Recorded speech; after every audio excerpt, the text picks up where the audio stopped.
조지아주 의회가 오는 10일 개회합니다. 이번 회기 동안 여러 법안이 상정될 것으로 예고된 가운데 브라이언 캠프 주지사가 주요 법안에 대한 입장을 밝혔습니다. 스티브 온 기자입니다. 브라이언 캠프 조지아 주지사는 오는 10일 주의회 입법회기 시작에 앞서 분야별 주요 현안으로 다뤄질 법안에 대해 입장을 표명했습니다. 교육 분야에 대해서는 온라인 수업보다 대면 수업을 촉진하는 법안을 적극 지지하며 논란이 되고 있는 비판적 인종이론 교육과정 도입에는 반대한다는 입장입니다.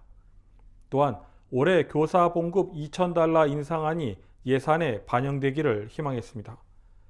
캠프 주지사는 2018년 출마 당시 교사 봉급을 $5,000로 인상한다고 밝힌 바 있으며 그 가운데 아직 반영되지 않은 미인상분 $2,000를 금년 예산안에 반영한다는 것으로 해석되고 있습니다.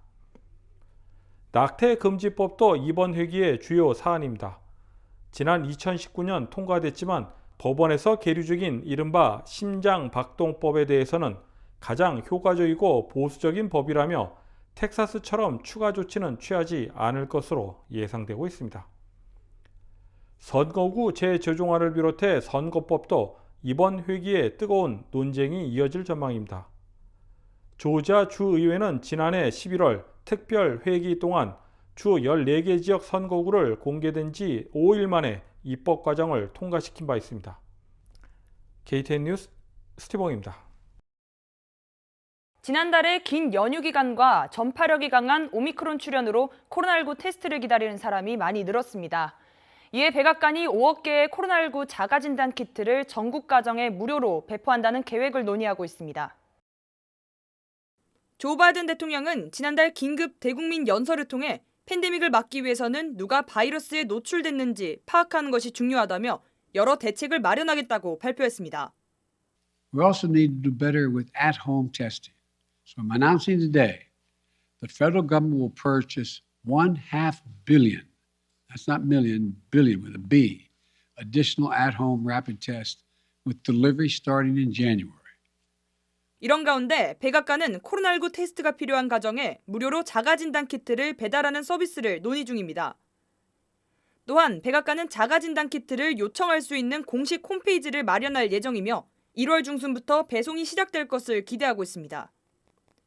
백악관의 공식 발표는 다음 주로 예상됩니다. 현재까지 연방정부는 자가진단 키트 대량 구매를 위해 최소 한 건의 계약을 체결한 것으로 보고됐습니다. 자가진단 키트를 배송할 USPS에도 임시 노동자 약 4만 명이 추가로 투입될 것으로 보입니다. 한편 조지아주도 자가진단 키트 확보에 힘쓰고 있습니다. 최근 신규 확진자가 급증한 캅 카운티에서는 카운티 예산 $81만 달러를 투자해 6만 480만 개의 자가진단 키트를 구매할 계획을 하고 있습니다. 캅 카운티의 리사 큐피드 의장은 다음 주 화요일 투표를 통해 진단 키트 구매 여부를 확정할 것이라고 말했습니다. KTN 뉴스 김상은입니다. 오미크론 새 변이 출현으로 노숙자들이 생활하는 지역과 빈민가를 중심으로 빠르게 신규 확진자가 늘어나고 있습니다. 주 공중보건당국은 바이러스 노출 가능성이 높은 지역의 주민들과 노숙자들이 격리시설에서 생활할 수 있도록 돕고 있습니다. 현재 메트로 애틀랜타 지역에 약 50여 명을 수용할 수 있는 격리시설이 마련됐으며 주 공중보건당국은 필요시 트레일러를 추가 공간으로 활용할 수 있다고 밝혔습니다. 또한 노숙자들을 돕는 일부 비영리 단체도 애틀랜타의 홀리데이 숙박업소 등에서 약 560여 명의 환자의 치료를 돕고 있습니다. 다음은 코로나19 소식입니다. 오늘의 코로나19 현황을 종합했습니다. 1월 7일 오후 2시 50분 기준 미국 내 코로나19 누적 확진 환자는 6,021만 5,732명, 누적 사망자는 85만 7,851명입니다. 어제 하루 동안 신규 확진 환자는 102만 7,013명 늘었고 신규 사망자는 3,030명 증가했습니다. 주변 누적 확진 환자는 캘리포니아, 텍사스, 플로리다, 뉴욕, 일리노이 순으로 많습니다. 주변 누적 사망자는 캘리포니아, 텍사스, 플로리다, 뉴욕, 펜실베니아 순으로 많습니다. 오늘의 조지아주 코로나19 현황은 집계되지 않았습니다. 이상 오늘의 코로나19 현황이었습니다.